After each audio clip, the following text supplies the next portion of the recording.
हज की दरख्वास्त मंजूर, हाई कोर्ट ने इद्दत में निकाह केस दूसरी अदालत मुंतकिल कर दिया।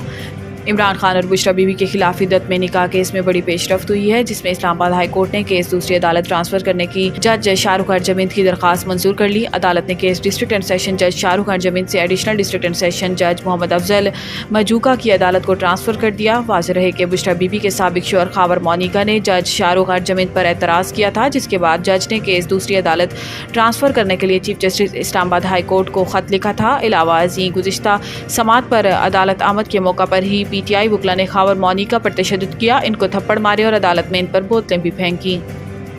पाकिस्तान में महंगाई में बड़ी कमी एक साल में 38 से 11% पर आ गई।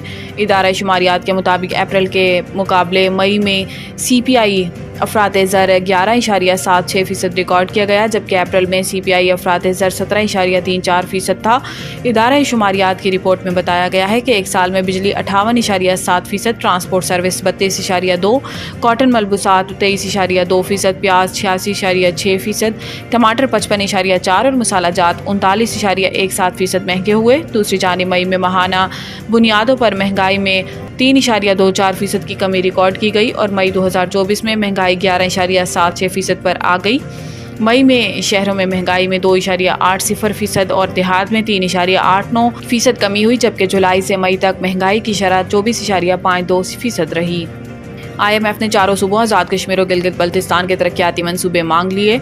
ज़राए के मुताबिक बैनुल-अक़वामी मालियाती फ़ंड IMF की जानिब से पंजाब, सिंध, बलोचिस्तान, खैबर पख्तूनख्वा, आज़ाद कश्मीर और गिलगित बल्तिस्तान के तरक्याती मंसूबे तलब किए गए हैं, जबकि KPK, बलोचिस्तान, आज़ाद कश्मीर और GB हुकूमतें अपने तरक्याती मंसूबे IMF के साथ शेयर करने से गुरेज कर रही हैं। IMF की जानिब से कहा गया है कि चारों सूबाई हुकूमतें अपने तरक्याती फ़ंड्स की सेक्टर वाइज तकसीम की तमाम तफसीलात प्लानिंग कमीशन को दें। इस हवाले से पंजाब और सिंध हुकूमत ने आइंदा माली साल के तरक्याती मंसूबे और हिकमत अमली वफाकी हुकूमत से शेयर कर दी है। ताहम KPK, बलोचिस्तान, आज़ाद कश्मीर और गिलगित बल्तिस्तान अपने तरक्याती मंसूबे शेयर करने से गुरेज कर रहे हैं।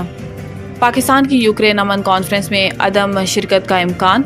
दफ्तर खारजा की तर्जुमान मुमताज़ ज़ारा बलोच का कहना है कि रूस यूक्रेन तनाज़े पर होने वाली इस कॉन्फ्रेंस में शिरकत के लिए पाकिस्तान की दावत नामा मौसूल हो चुका है, लेकिन पाकिस्तान ने अभी शिरकत की हवाले से कोई फैसला नहीं किया। ज़राए के मुताबिक इम्कान यही है कि पाकिस्तान इस मामले पर अपनी गैर जानिबदारी बरकरार रखेगा, क्योंकि इस तनाज़े के बड़े फरीक रूस को शिरकत की दावत नहीं दी गई। चीन के बारे में भी इम्कान है कि वो कॉन्फ्रेंस से गैर हाजिर रहेगा। पाकिस्तान ऐसे आलमी और इलाकाई मामलात पर चीन के सलाह मशवरे पर चलता है, लिहाजा इस अमर में हैरत नहीं होनी चाहिए कि मगरबी ममालिक खामोशी के साथ पाकिस्तान को शिरकत पर आमादा करने की कोशिश कर रहे हैं। फरवरी 2022 में जब ये जंग शुरू हुई थी तो इस वक्त के पाकिस्तानी वज़ीर आज़म इमरान खान दौरे रूस पर थे। गो इनके इस दौरे का इस तनाज़े से कोई ताल्लुक नहीं था, लेकिन इनकी रूस में मौजूदगी पर मगरबी ममालिक में खदशात का शिकार हुए थे।